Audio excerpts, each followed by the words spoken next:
మాజీ ముఖ్యమంత్రి నాదెండ్ల భాస్కర్రావు పార్థివ దేహానికి ప్రముఖులు నివాళులర్పిస్తున్నారు. ఆయనతో ఉన్న క్షణాలను నేతలు గుర్తు చేసుకుంటున్నారు. నాదెండ్ల మరణం తీరని లోటని అన్నారు నేతలు. రేపు ఆయన అంత్యక్రియలు పంజాగుట్ట శ్మశాన వాటికలో నిర్వహించనున్నారు.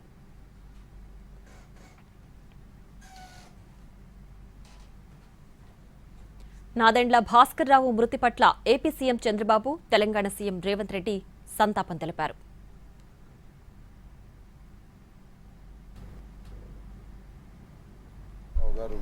పరమపదించటం చాలా బాధ కలిగించేటటువంటి అంశం.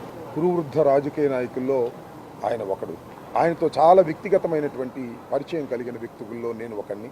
ఆయన దినదిన ప్రవర్ధమానంగా పెరిగి రాష్ట్ర రాజకీయాల్లో చాలా కీలక పాత్ర వహించారు.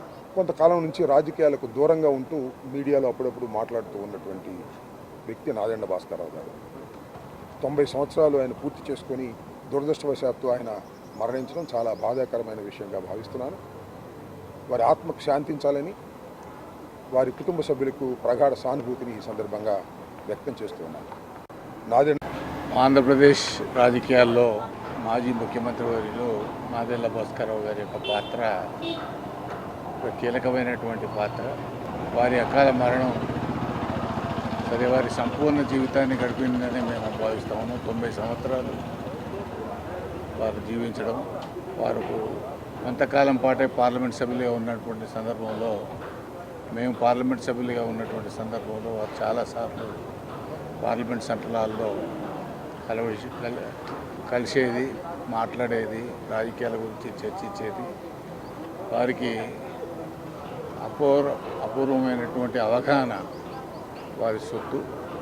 కానీ ఏది ఏమైనా వారు ఈరోజు భౌతికంగా మనలో లేకపోవడం చాలా విచారకరమైనటువంటిది.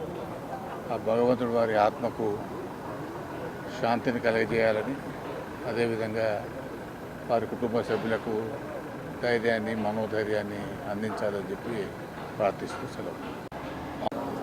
వారు మంత్రిగా కొనసాగి అపారమైన అనుభవము, విషయ పరిజ్ఞానం ఉన్నటువంటి వ్యక్తి.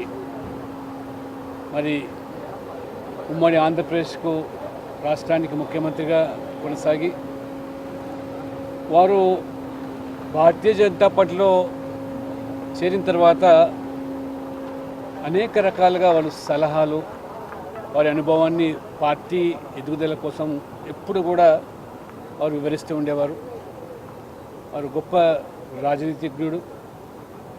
వారు ఏ పార్టీల్లో ఉన్నా కానీ తెలుగు రాష్ట్రాల గురించి వారు పాటుపడిన వ్యక్తి.